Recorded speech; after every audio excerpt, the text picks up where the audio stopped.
Hope all is well with you and you're keeping safe. There is a sign of improvement with our current global scenario. I'm sure things will be better and brighter. Holding this faith, I'm happy to present the episode 2 of Saturday Talk series with experts titled Opportunities After 12th Standard with our expert Dr. Jagannathan Ramaswamy, former Vice Chancellor of Middle East University UAE. This is presented by NGL, Next Gen Political Leaders, an NGO to promote and to nurture the young political minds of our country, and Presence, a national monthly e-magazine since 2006, is our knowledge partner. I am your host, Sukruti Narayanan, and I'm sure you will find this show fun, interesting, and informative. Before we enter into our questions and our conversation with our expert, I would like to share a few lines about our esteemed expert. Dr. Jagannathan has held various high positions as a senior academician, as a reader and head at postgraduate Department of Physics, managing editor of publications at DG Vaishnav College, deputy registrar for education and research.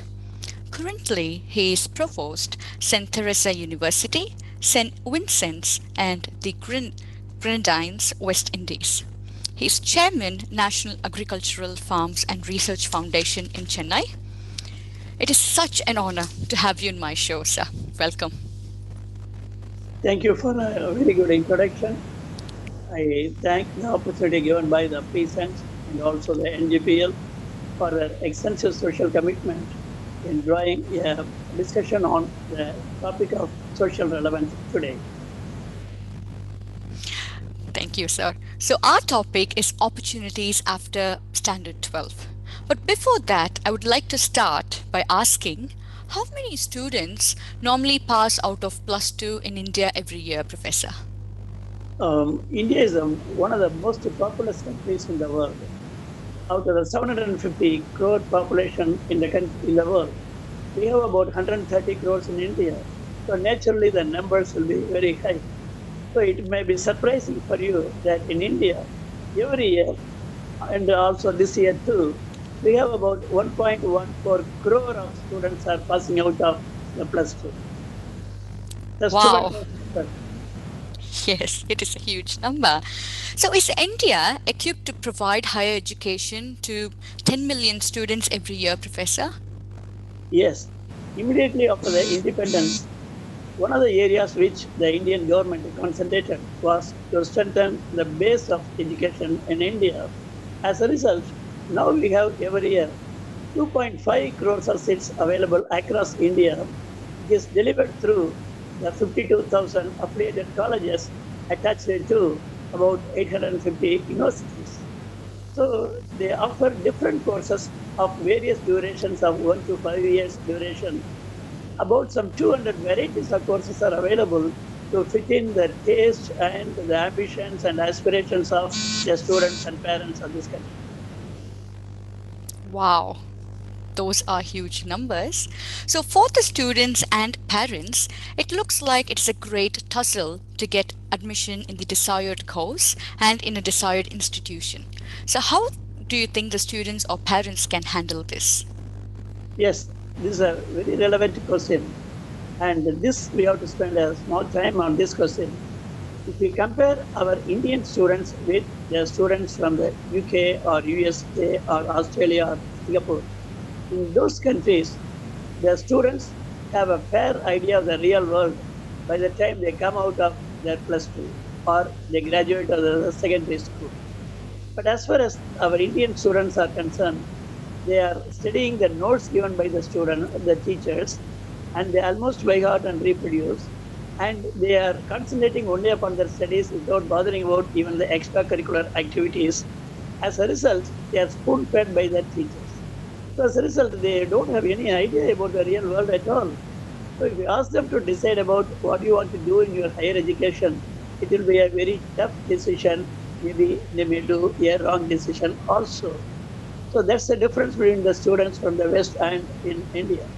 So what we must do and our parents should do is that if your son or daughter has passed out of the 12th standard, please do some homework. Please discuss it with your teachers, elders in the family, then the close relatives who are well educated and well employed, and take into account your family's own constraints. Then superimpose on this your taste and ambitions. Then take a right decision. Then your career will be really very good. Absolutely. That's true. So, when you say like there are so many courses available, so I think I would move on to the topic on what are the different courses that are available for the students, Professor? As far as the students are concerned, now we have about, it looks like as if infinite courses are thrown over the country by different institutions.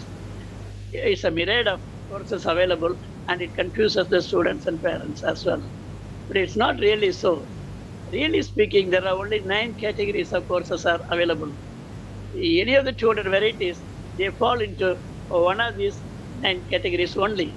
One, say the engineering, then the medicine or the dental, which require the NEET examination. Then we have the allied health sciences. See, in allied health sciences, we have enormous variety of courses available, like the renal dialysis technician, cardiac care technician, physician assistant, imaging technician, nursing, pharmacy, things like that. We have a lot of about 15 to 20 well demanded and well paid courses available under this allied health sciences. Then we have humanities. The moment we say humanities, the BA, BSc, people will immediately think that, oh, BA history, BA philosophy, BA economics, like that. Now we have trending courses are available. They are like the advertising, the foreign languages, tourism, psychology, forensic sciences, air travel. For these courses, we require dynamic and enterprising youngsters. The job market globally is very bright for all these things. Then we have the management courses with some 10 to 15 specializations. And we have then the regular BSc degree. The moment we say it's a regular BSc degree in an arts and science college, we normally think of majors like the physics, chemistry, mathematics, botany, zoology, things like that. No, now those days are gone. India, for the past 20 years, have been offering modern trending courses like the electronic media, horticulture, forestry, hotel management, hospitality, maritime, mass communication, etc. So these are all very highly demanded by the market, by the employers. Then a student can do a law degree, or he can enroll for the chartered accountancy after registering for the CPT.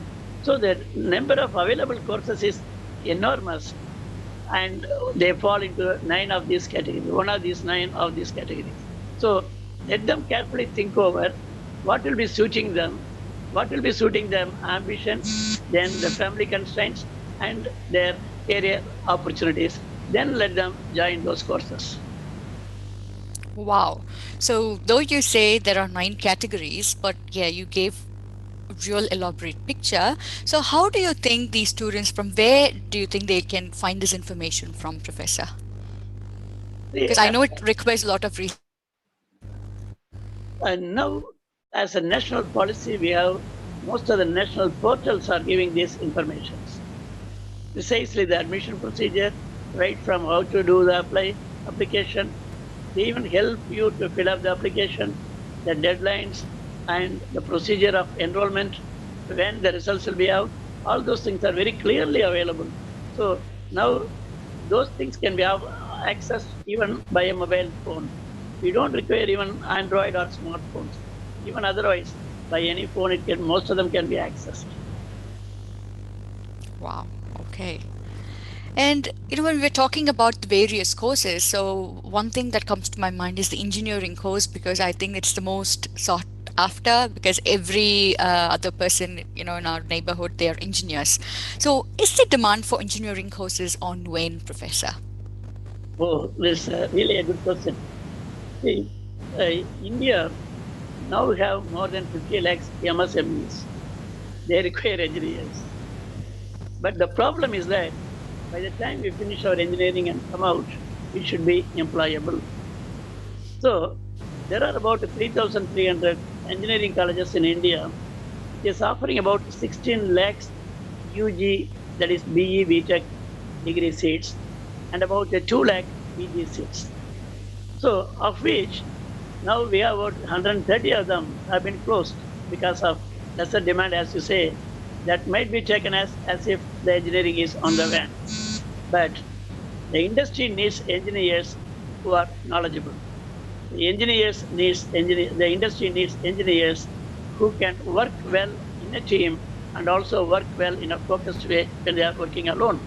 So what the industrial employers expect is that these graduates to have good competency in their subject, and also they should be able to speak well and work well in the industry with a sincerity. As long as these two are done, even now we have a good demand for such competent and well articulating engineers. Wow. Okay. And you also like I would like to go to the point about the different courses available, because when you mentioned a broad range, so when should one start preparing, Professor? When is it the right time to start? As far as the um, professional courses for which we have about some 33 national competence examinations like NEET, IIT, JEE are concerned, the prudent time may be from ninth standard onwards, because only then they will be having some vocabulary, they will have some knowledge to understand a textbook, what is written in a textbook. So there is no point in putting them in a rigorous IIT training course from fourth standard onwards or fifth standard onwards. The student should be mentally be prepared to know what is IIT, what is required in that.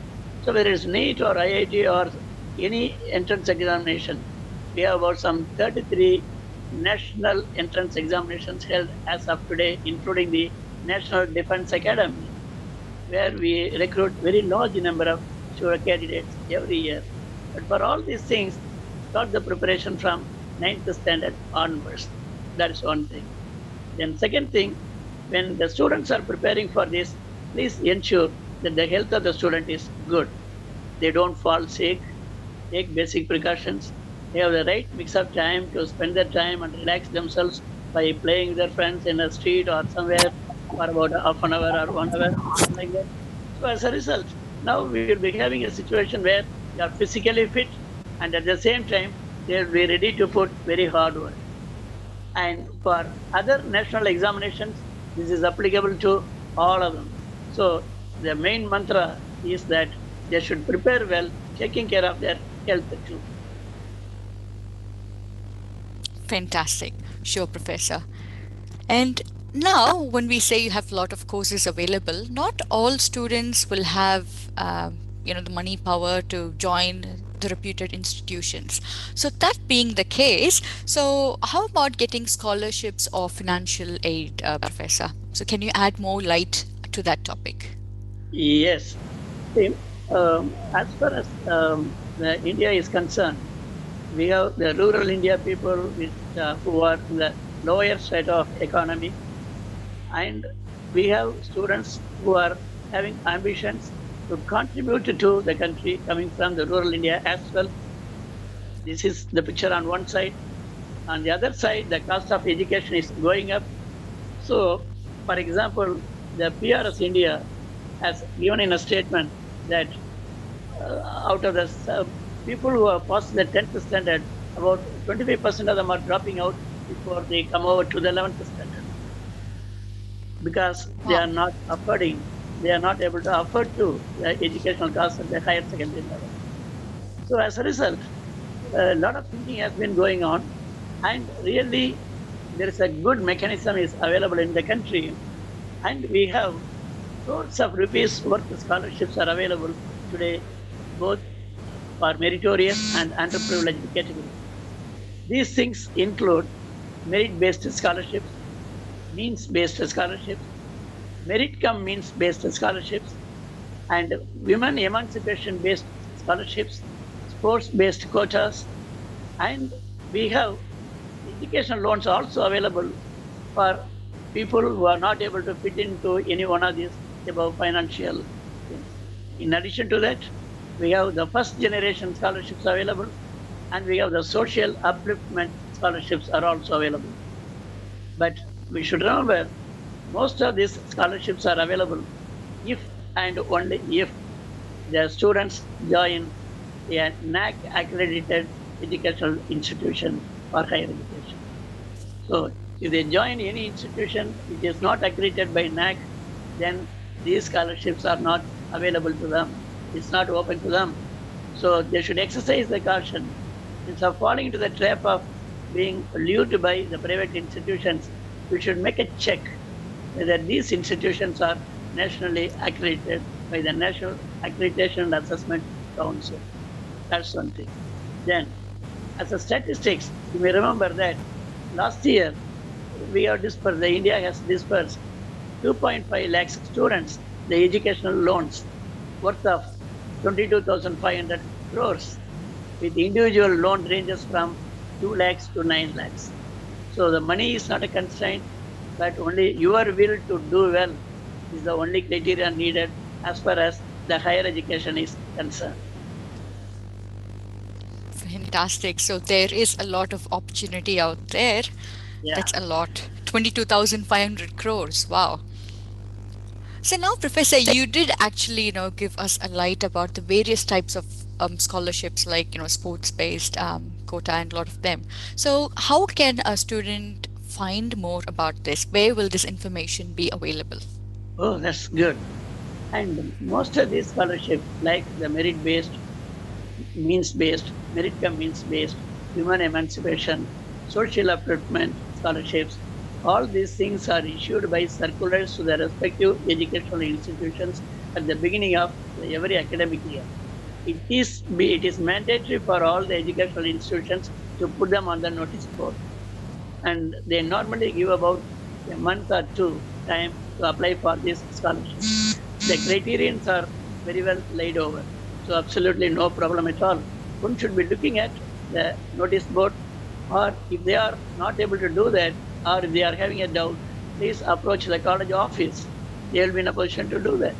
So absolutely it is made mandatory in India that all these circulars must be put in the notice board of every institution. And all these 3,300 engineering colleges are putting it in the notice board, in addition to all the arts and science colleges. So absolutely no worry at all. So irrespective of whether it is engineering or arts and science, Yes, students can yes. avail these scholarships. Even in medical colleges. Okay. Wow. So having said that, Professor, so are these scholarships available only for UG students, or can PG students also avail this Oh, scholarships and financial um, aids? the criterion is like this. When a student progresses from UG to PG to research, the cost goes up. So also the quantum of financial assistance. So as you go to PG and higher research, this financial assistance will phenomenally be increased. For example, if a person is doing that PhD, joint PhD, then after passing the national eligibility test, then they will be given first year 15,000 rupees every month, and then from second year onwards, they will be given 25,000 rupees every month until they finish the course. That means it's a huge amount, and it's absolutely free. There is no need to repay them at all. So like that, from UG to PG to research, gradually the magnitude and quantum of the financial assistance keeps on increasing. So another question. So apart from, you did mention for engineering and medical, we have this scholarship. So is this available for media and advertisement courses as well, Professor? Yes, yes, yes. It doesn't distinguish the name of the course or nature of the course and where the student studies, whether he studies in a national premier institution like IIT, or in a state-funded university, or in a deemed university, or in an affiliated college. No, it doesn't make any distinction. The only thing is they should fall into the criterion and the norms given by the corresponding category of scholarship and financial assistance. And also, most of the state governments fix the targets also on the institutions, saying that you must identify so many students at least for this category of scholarships. Oh, okay. Wow. That is interesting information. And Professor, I was a little curious, so I'll go, like two questions before. So you were mentioning about ninth standard would be the right time for students to start preparing for their, say, entrance examinations, IIT, JEE courses. And you also mentioned at times parents push the students right from their fourth standard. So what will be your thoughts, because things are happening currently right from third standard and fourth standard, whether students understand or not, they're being pushed towards a career path. So what will be your comments on that? This is a very sensitive and a very good question you have asked. See, what we academicians, the neurologists, and the experts from places like the Harvard or Oxford or Stanford universities and the top premier institutions like the AIMS and other places in India, what we feel is that as far as the child starts going to the school, first we should inculcate in it the habit of going to the school. So make it easy for it to make it should feel better to go to the school rather than remaining at home. So make it feel comfortable to go to the school should be the aim. That's the first thing. Then in the first initial stages, we should be talking to them, talking to them and also teaching them in the local language so that it can understand with ease. That's why in the new educational policy now, we have made it, the government has made it compulsory that up to the fifth standard, they should make it in the local language. Then introduce the language skills by the time they are around 7 or 8 years old, like that. Because that's a time when the cognitive skills of the brain is to be developed. And those children who have been exposed to two or three languages are found to be successful statistically during the last 150 years throughout the world. That's neurologically true also. So that's why a multi-language skills are at least one more language other than Extra the mother language. tongue the student should be made to be comfortable with. And when they do this, their language is taken care of. Now we can go for a thrust in the subject. So by the time they come to the ninth standard, plunge them into the subject. So now they have the knowledge to understand the concepts. They know how to read a book instead of just by guarding the notes given by the teacher.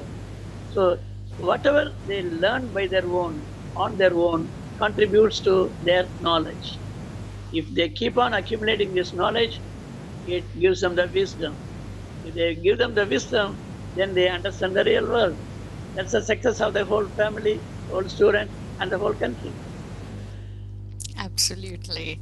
Beautifully put, Professor. So you also pointed out that, let students learn by their own. So, adding another question to this statement. So when compared to the earlier times, we didn't have like Google or the internet. So I think for the past two decades or 1 decade, it's been really predominantly used. So how would you see that, Professor? Is it kind of an advantage for the students to be exposed to so much of internet and information, or will that be a boon or a bane? Um, from my experience as a teacher, what I feel is all the subjects in the world and the curriculum in our arena of understanding of human being, all the subjects can fall into two categories. One is the sequential subjects. The, the subjects like physics, chemistry, mathematics, these things are all can come only sequentially. Only after knowing the tables, they know a two-digit addition, then a three-digit addition, then a multiplication, things like that. Only sequentially can be learned. So the subjects like mathematics, physics, chemistry, and science subjects are called as the sequential subjects. But at the same time, the subjects like the arts, literature, these things are non-sequential subjects. So the non-sequential subjects, anything can be picked up anytime and then can be read. But as far as the sequential subject is concerned, like a pyramid only you have to go up. So as a result, we have to make a conscious decision which category we are going to choose for our career. And accordingly, we should decide a strategy to prepare upon them. Fantastic. And also, there is this, feeling. I'm not sure how it is in other countries, but mainly in India, we feel, yes, if their kids become a doctor or an engineer, a parent feels proud about it. But if they say they want to become a humanitarian or an artist, or if they want to go become a musician, it can be any other genre, and parents are little not too comfortable. So, what will be your message for the other streams of education, Professor? How See, much will you encourage it? as far as the world is concerned, it wants for employment only knowledgeable human beings who can work alone well, also work in a team well. So it doesn't matter whether you are a doctor or an engineer or a air travel specialist or a renal dialysis specialist, whatever be it, doesn't matter. Even historians are needed, and we have a lot of opportunities, especially in the West, for historians and who people who are good at history are well in demand, which we never imagined in India. In India, we are saying it as a contempt course, but it is a well demanded course in the US, Canada, and other Western countries. So, any subject, let them read well, understand the subject, come out with the knowledge, and at the same time, let them develop a skill to communicate well to others. So, and they should work sincerely, whether it's a teamwork or whether it is a work alone situation, they should be sincerely work. If these cultures are developed, then employment is not a problem and will never be a problem. Fantastic.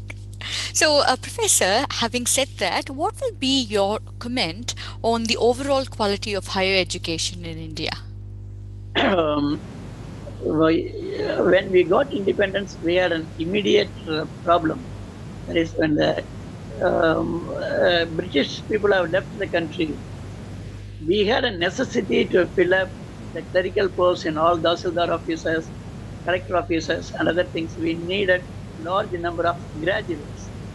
So, in the first initial phase, we have started producing, instead of a 4-year conventional degree program, we made it as a 3-year BA BSc program, started producing, quickly churning out more and more graduates.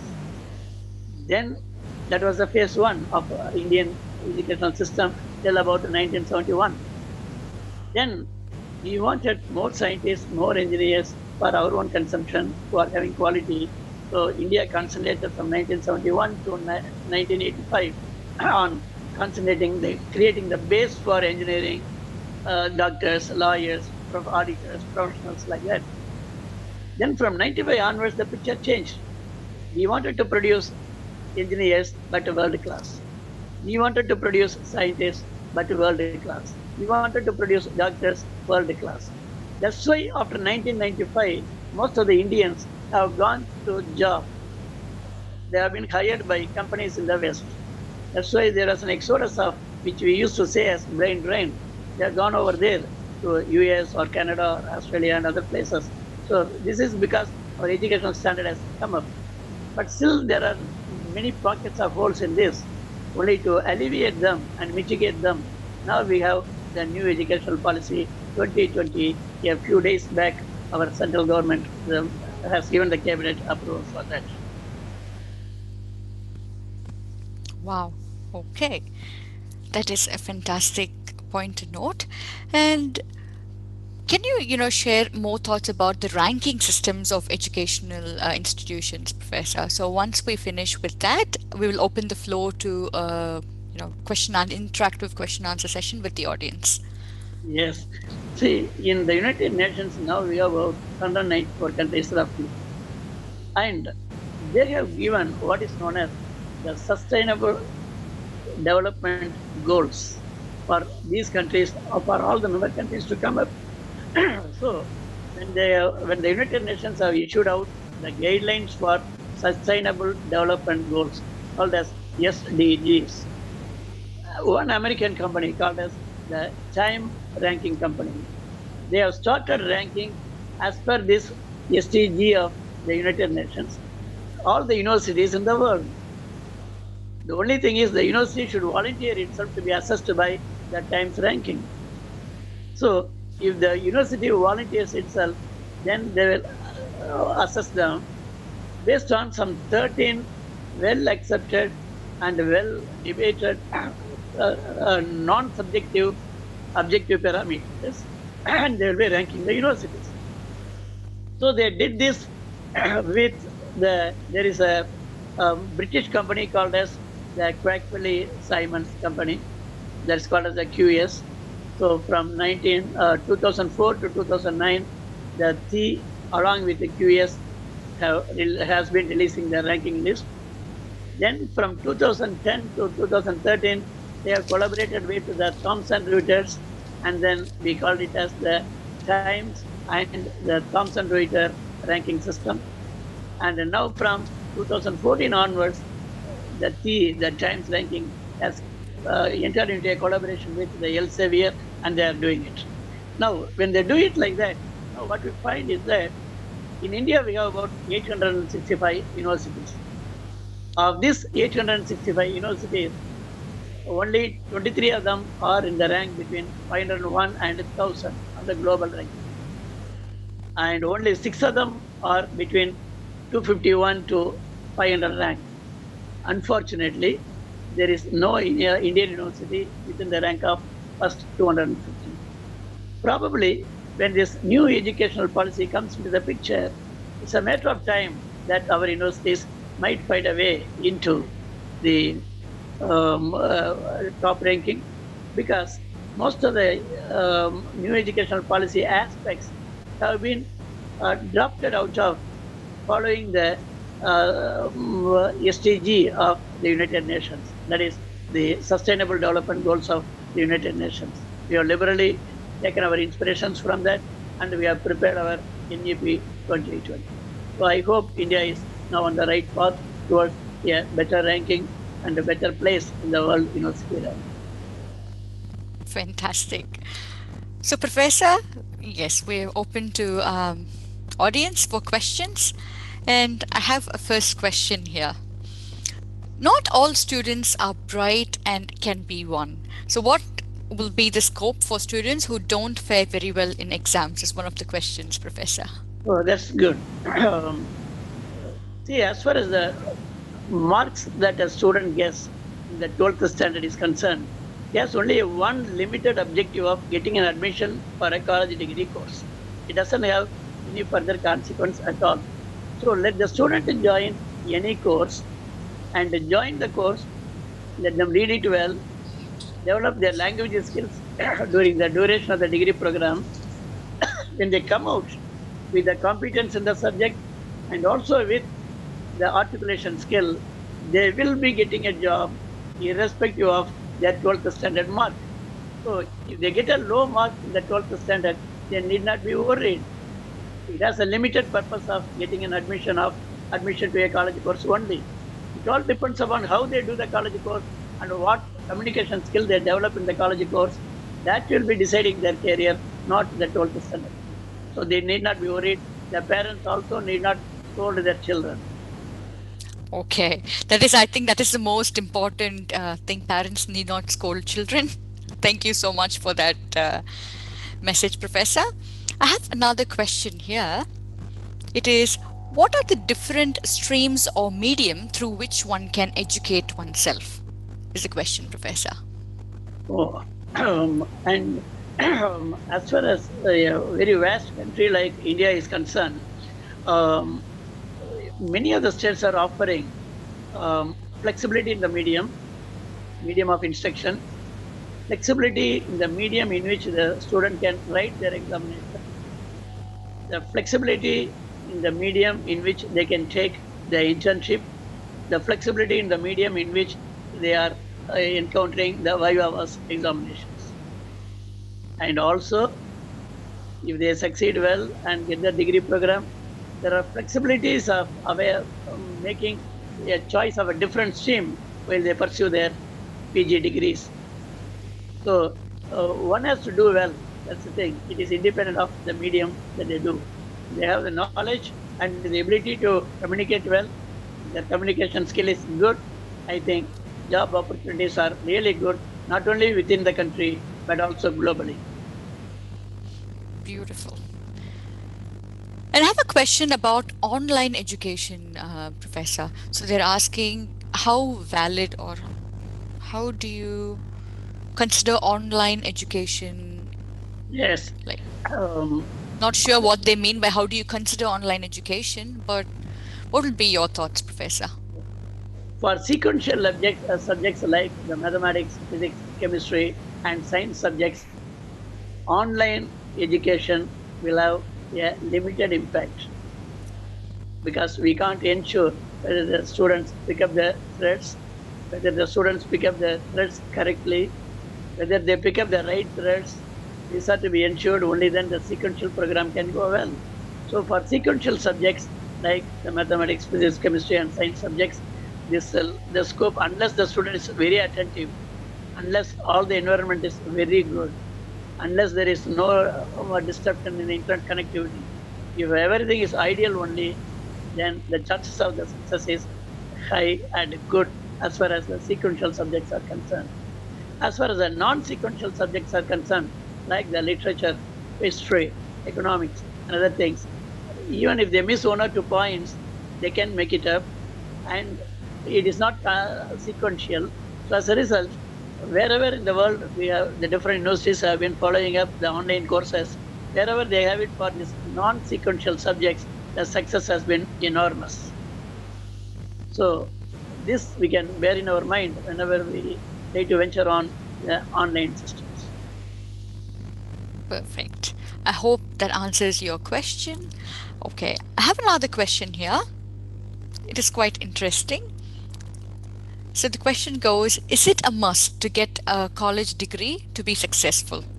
What if students don't want to study and work, if they want to start working right after plus two? Is there any scope for career growth?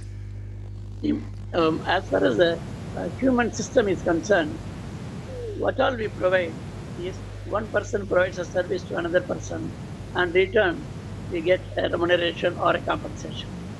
So whether you are a doctor as a cardiologist provide a service, or as an AC technician you do that, it all depends upon the service that you provide only.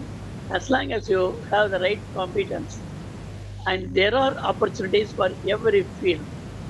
For example, you have a scooter mechanic under a tree on the streets. Now, had the person has been having a having been trained formally in repairing the scooters, it will be advantageous to the scooter owners because he will not be further spoiling the scooter. So as a result, what is needed is the skill, knowledge, and the delivery. And in the delivery, one should be sincere and focused. As long as that is there, there is a need for every job. And I know many AC technicians in the US. They are drawing a remuneration of about $1 million, employing some 5 or 6 assistants to them. But they are very good at their job. So as a result, it is not necessary that one should be having a formal degree, but whatever you do, you should do it with a near perfection, with a good quality. You should render the service.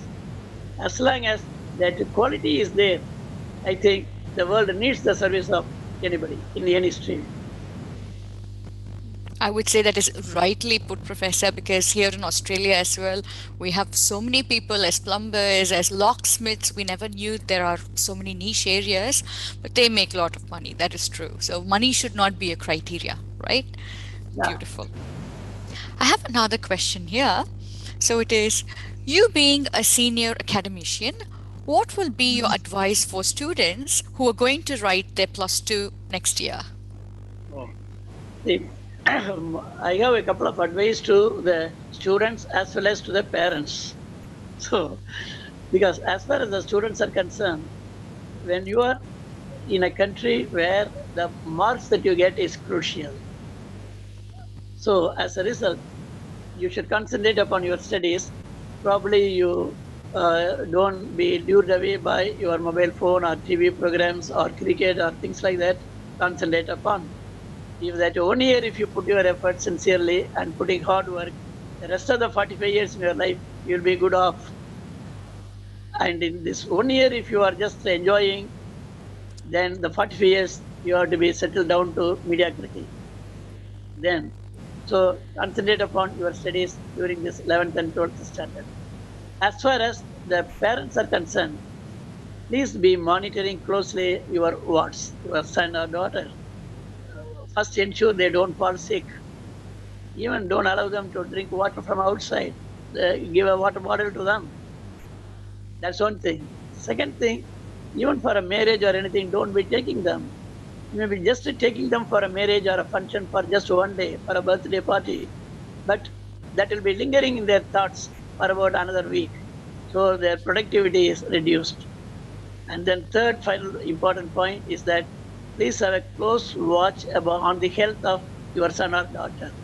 If you find something abnormal, let it not be beyond 3 days. Take to a doctor and settle it out.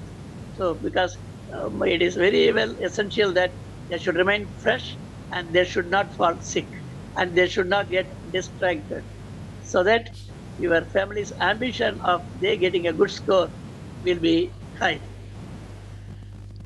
Fantastic. Thanks for that tip, Professor. And now there is a question around exam fear.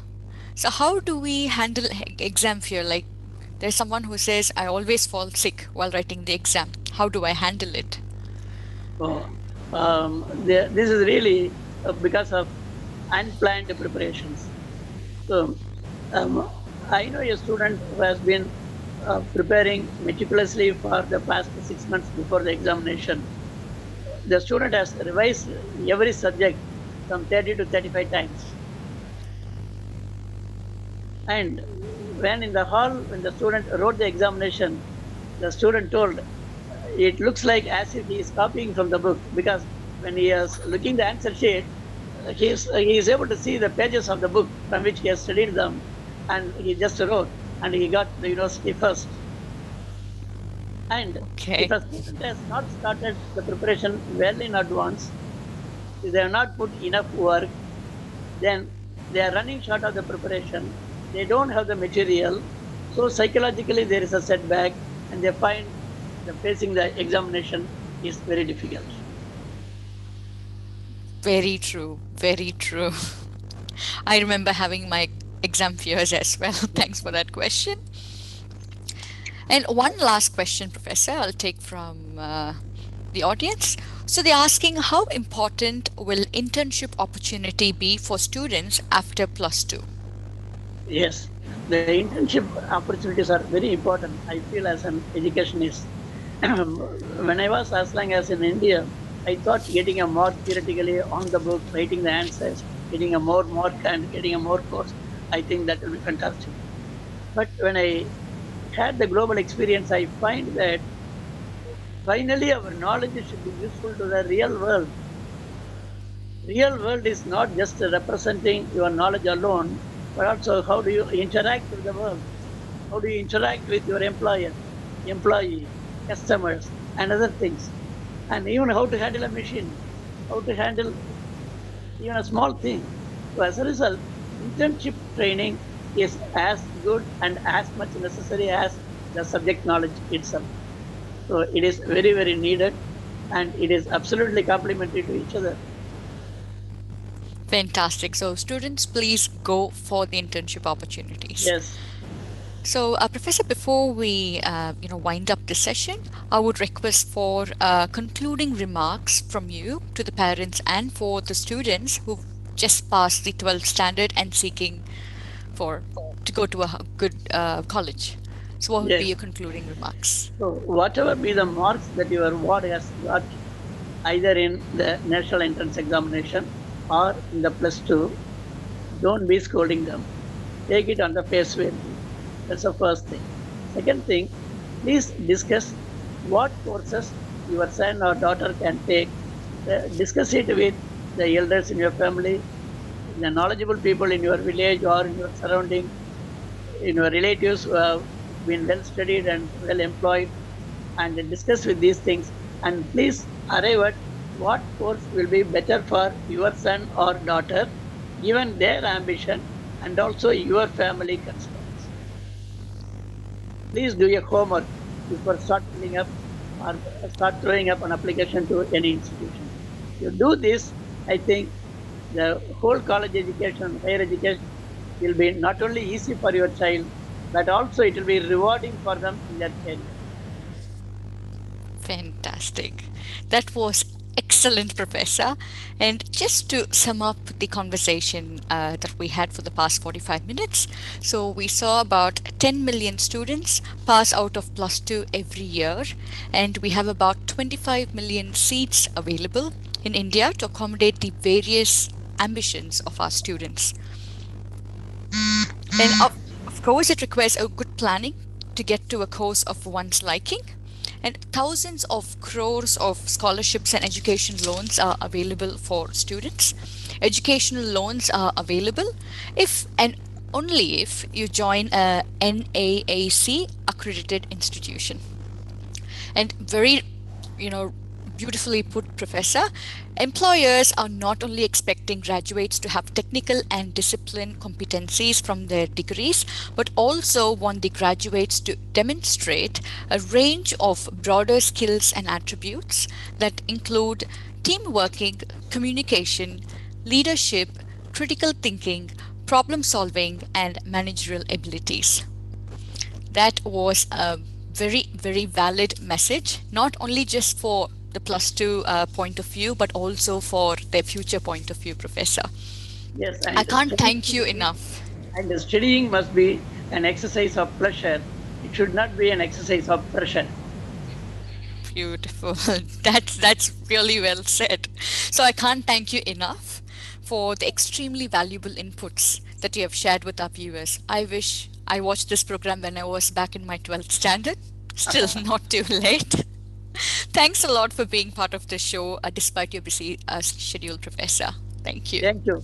I had a wonderful experience with you being on the other side of the Zoom meeting. So thank you.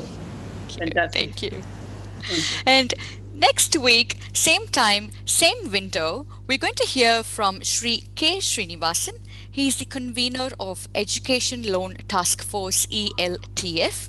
He's going to talk about how students can avail education loan. So having learned about, yes, there are scholarships. Now next week you have the opportunity to know how to avail these scholarships. So until next week, I'm your Sukruti signing off from